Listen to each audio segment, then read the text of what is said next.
All right, here we go again. Something came in my mind, so I'm gonna deliver the possible answer here. All right, so if you build a facility and you build it like I told you to build it, even the way you built the camp, but if you build a facility the same way, which means instead of one large building, you build, let's say, 4 buildings in a rec yard or something, or whatever it is. Right. You can build one building, a smaller building, a self-contained thing, and like have it done by the end of 2025 or beginning of 2026. By end of 2020. Actually, no, 2026, we're almost there, right? Time flies while they're killing you.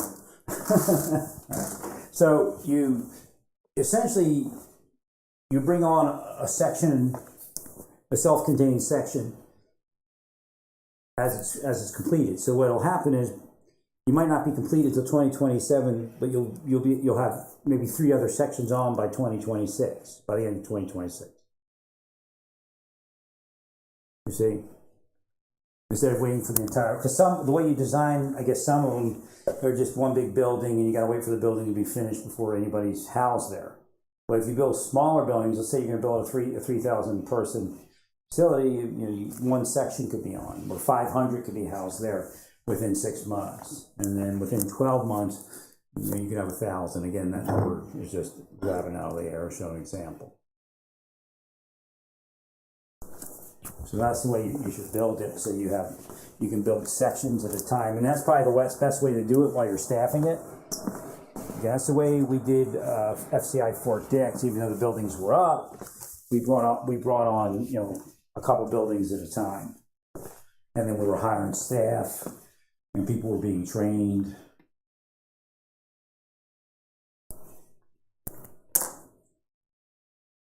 And it worked well that way.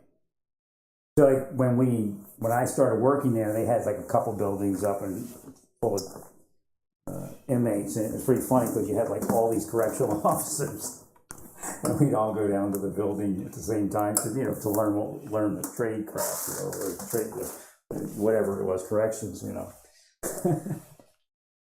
it was like all these, it was like one correctional officer for 10 inmates. But eventually it started filling up pretty quick. And I became the transportation guy, the compound guy and the transportation guy. So I was on shift, I'd run the compound, and then when I was done shift, they'd have me transport anybody that got in trouble during that shift. We didn't have a segregation, so I had to take them to Ferriton. Some people had to take the FCI Schuylkill or something like that. Now you just say more. You say more. You want to do it? Yeah. Give me the money. Show me the money.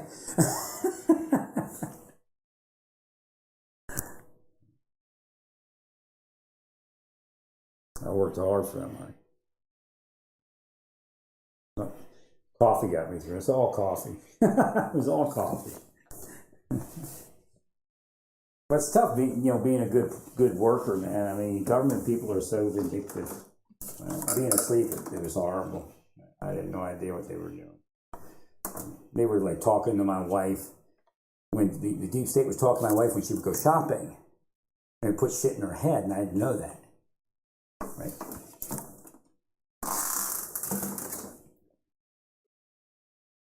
I mean, it's absolutely unlawful. Again, they try to make it like it's a big case. It's all bullshit. Right?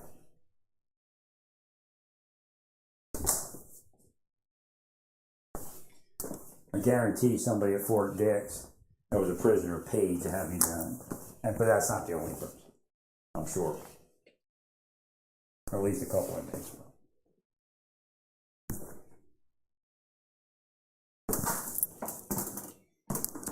But yeah, when you build them facilities, build it so you can bring sections of the facility on early. So make it a self-contained.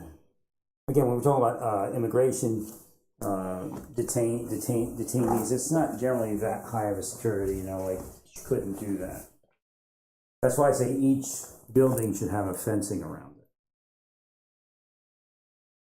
And then a rec yard for each building. And then you can bring things on much quicker. And then you get to test everything before it's up to full strength. Got pulled out. I don't know if you heard me there, but so you can test everything before it gets to full strength. Stay peaceful. Praise God in all that you do. Praise God.